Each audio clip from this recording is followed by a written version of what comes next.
Good morning, BookTube. Hope everyone's doing really well. I'm very excited this episode to be sharing a few things with you with respect to new directions. So thank you everyone who has liked and subscribed to date. I know up to until now we've been talking a lot about my work, but one thing I was super excited to do with this platform as well is to talk about other work.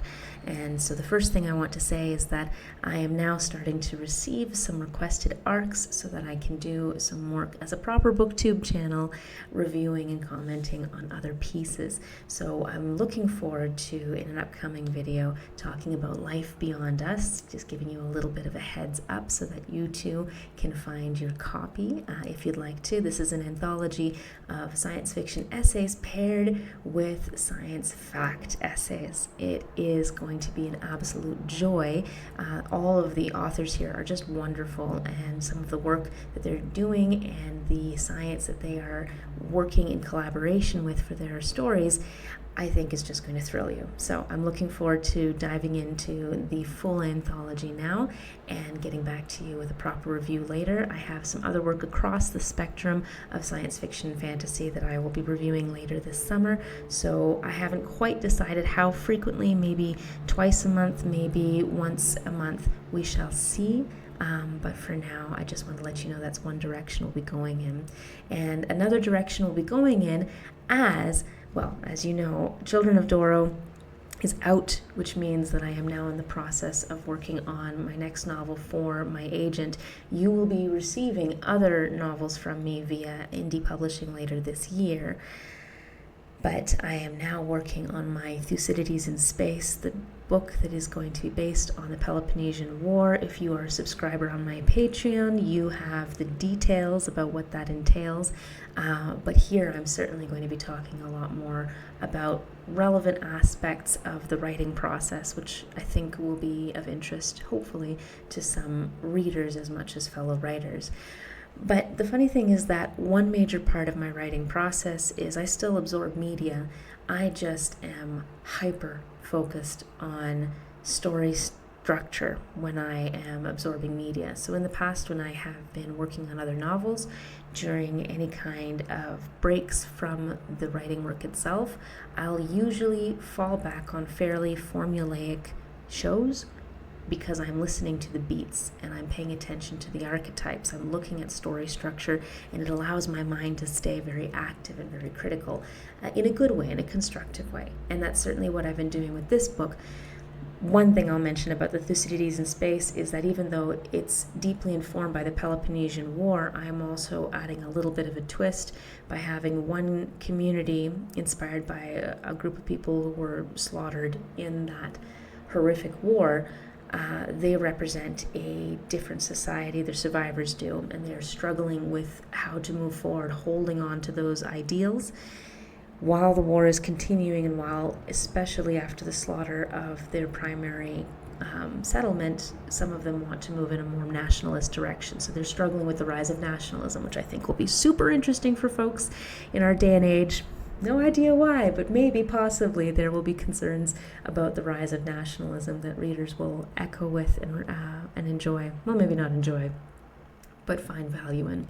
So this ship is a medical research vessel because the settlement that was destroyed was a very scientifically oriented group. So what would be a good series or framework or franchise for me to be thinking upon while writing? Well, obviously Star Trek, but the rewatch I decided to do in the backdrop is not one that I am enjoying, unfortunately. I haven't made this the worst for myself. I haven't chosen Enterprise, which I find to be interesting in a different way. But I have to say that the piece I chose to focus on is raising so many questions and thoughts about writing that I hadn't expected. So it's good, it's constructive. You can take something from everything. And yet, boy, Star Trek Voyager is in some ways worse than I recall. Now, I want to give a little bit of context, because what we're going to be doing today is just a wee bit of story critique. Two elements, two lessons that I think this series can provide to people who are developing a world. I just need to give a little bit of my context, my subject position. When Voyager started airing, I was a young person, and I was enamored in those first few seasons by the idea of having a different crew, obviously, with a different set of adventures. I was TNG and DS9 raised, which meant that I was raised on much more fluid understandings of the future. And unfortunately, I was just a preteen when 7 of 9 was brought onto the cast. And I have to say, I am queer. I am somebody who very much loves who you love, and I have never not had any misapprehensions about that. So even at that young age, I certainly had female characters that I admired on a very they were attractive to me, for sure. I'm very cautious about how I say that, just because I'm talking about myself when I was a child, but children also do have awareness of, and they can be attracted to figures, and I certainly was by the time that Voyager came around, but by the time 7 came onto the scene, aware of my attraction to the female form as much as to the male form. And yet, when 7 came on, even wee young me recognized, oh, this isn't for me. This is for a very specific group of male gaze viewers. This is somebody who is constantly being staged in such a way to make their attributes more important than any other part of their character, and the plot lines and the way that she was developed. I didn't know the backstory at the time. I was absolutely right, but that preteen me was gutted. I was really disappointed in that series, and I went from having Janeway as someone I look forward to watching, and B'Elanna Torres as someone I look forward to watching, to being really disappointed in the show and feeling hurt and kind of betrayed by it, by the way that 7 was presented in a fairly reductive way to appease a certain male demographic. And later on, I would discover that's exactly what happened, is that they were not satisfied with the ratings, and so they brought on somebody in a way that, unfortunately, some of the other actors, including our dear Janeway, did not enjoy, because it went against what was supposed to happen for female representation for this series. So it was a betrayal for folks on set as well, and it was painful for everyone involved. Which is not to say that the actress isn't wonderful and didn't do a good job with what she was given. They all did the best they could, but you could very well tell this was not your usual Trek, because Star Trek Next Generation and DS9 had very different approaches to gender, very different approaches to not just sexuality, but relationships. TNG was wonderful because folks were family. If you were a past lover, you were still friends with your past lover. It was a way of thinking about society, unfortunately not well represented in the world of the viewers, but something to aspire toward. And then Voyager came along, and it felt reductive, especially in those later seasons. The unfortunate part is that during the rewatch, I'm realizing, because I was, again, a kid when I started watching this, so I didn't realize at the time how reductive the approach to gender and sexuality was. At the outset, how brutalist its approach to the relationships were. It's not just that they were very, heteronormative, it's they were unpleasantly heteronormative in ways that didn't make sense for the time period that they're discussing. It would make sense for our time period, because there were still a lot of reductive approaches to masculine combat over a woman and jealousy and things like that. But there was one episode in particular where Chakotay is told that after he was kidnapped, his sperm was taken and used to impregnate somebody, and that's it. It was just played as a gotcha closer to push forward a plot, to create a new subplot in the future. But I strongly feel like in other Star Treks, that would have been a serious violation of a person, and it would have been addressed, because it matters. Shouldn't have just been like a gimmick. But then again, I was thinking in TNG logic, and I was thinking in DS9 logic, and that's not the logic used by the creators for this one, unfortunately, which leads to why I want to talk about 2 lessons from this series. And I'm sure I'll also say, now that I've mentioned a lot of frustrating parts, there's still some things I find quite charming about the series, but I was deeply disappointed in how uncreative and unimaginative a lot of the world building was. and especially how much folks pushed contemporary morality from the 90s onto this futurescape instead of doing what Trek is supposed to do, is imagine better. Try to imagine what would it be like if we could move to something better. So 2 really interesting lessons for writers out of this mess, hopefully. And one comes from the basic concept. So Star Trek Voyager, for folks who haven't watched it and are wondering, what on earth are you talking about, has this as its basic premise. A Starfleet ship from the Alpha Quadrant is flung all the way across the galaxy. It's now in the Delta Quadrant. So all these new species, new encounters, so far from home, uncharted territory. And they are trying to make their way back, even though it's going to take decades if they can't find some kind of solution. So you have uncharted territory. And as a writer, when you start with that premise, okay, we're in a new land, there are many different framing devices you can use to build your stories. Unfortunately, the showrunners and the production team decided that they were going to focus on a very familiar to early Star Trek original series fans archetype, and that was going to be based on the idea, let's go back to the space western. So let's make this a western. And they did this in a couple of ways, which have been critiqued for good reason ever since. One is they have a main character, Chakotay, is a part of the crew. He's Maquis. He is Indigenous. But again, when I was younger, I may not have noticed all of the problems with gender that came up even well before Seven showed up. But I also did not like the show for its treatment of Chakotay as a vague, abstract, sort of noble indigeneity, never quite pinned down one way or another. Different episodes play with different possible origin stories because the creators haven't bothered to settle on a specific Indigenous path and go from there. So you have some fabrication that's just uncalled for, unnecessary, and the storylines that come out of it end up being, unfortunately, a bit fetishistic too, because of that very simplistic gloss. But it's also done in a way that allows them sanction to then create an indigenous species in the Delta Quadrant. And they get to put all of the other archetypes and all the other stereotypes for that cowboys versus Indians framework onto the Kazon. Because they have Chakotay on the other side, so it's okay, because you've got the one noble civilized person to represent a vague indigeneity on one side, so you can have the brutish reductive view of indigeneity on the other side. And their portrayal of the Kazon is ridiculous. It's a group of tribes scattered. We get a backstory for them as peoples that had been oppressed by another civilization within recent history, and that might be why the way they are. So they don't even get their own clan structure without it being mitigated or mediated by a different version of Western colonial oppression.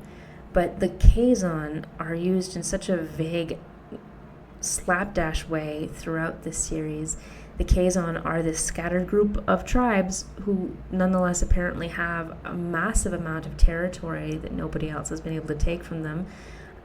Even though they have tremendous chaos and infighting, they just drag on as a part of this story for multiple seasons, when Voyager should have left their territory by now if they were in fact this sort of primitive society.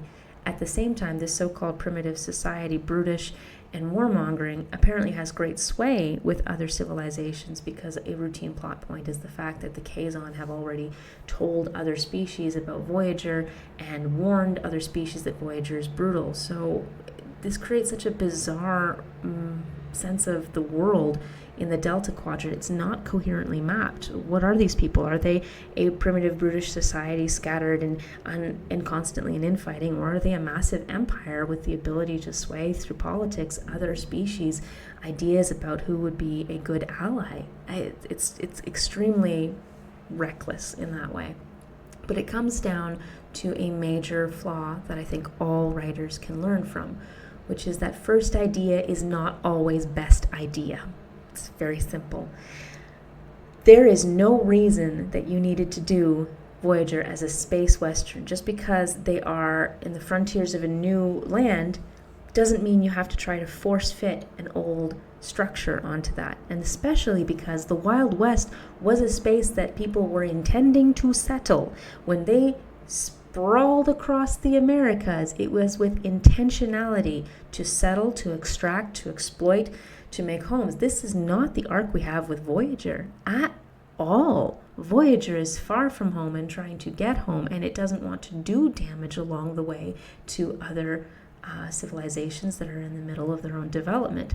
Why on earth do we not have the Odyssey as a better framing device for this series? If you want to lean on a sort of a set of archetypes on which you can hang specific species and narratives. So it's disappointing that sometimes when you lock into one idea, you are force-fitting everything else in a way that's profoundly incoherent. This series would have been so much better if they had opened themselves up, not forced themselves into Kazon confrontation for season after season in ways that brought some simplistic notions about indigeneity to the fore in this other space. Play around with things. Try to ask yourself truly if an archetype or a genre type fits what you have as a body of basic data points for your civilization or for your story structure. So far-flung crew trying to get home, not actually really a space western. And good grief, what a different set of stories would have emerged from the beginning if it had been allowed to breathe in a different way. But so it goes. That's one lesson. First idea is not always best idea. The other really important note for writers comes up in a few episodes. I'm going to highlight two, and it has to do with a lazy way of writing your stories to get the points across that you want to at cost to character. So there are two episodes in particular. One of them is alliances related to this theme about indigeneity.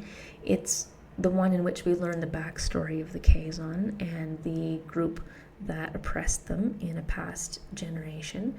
And we meet with this other species because Janeway has been advised it's probably good to create an alliance with somebody. And at first the idea is they're going to create an alliance. Voyager will create an alliance with the Kazon, but that falls apart because the now Kazon are just unreliable. So there's the idea of the other species, the ones that had conquered them in the past, very recent history, oppressed and enslaved them, and now one of the children of that culture says, yeah, it's so sad what we did in the past, but we're changed now. We're ready to move on. We just want to be able to colonize a planet and then just be left in peace.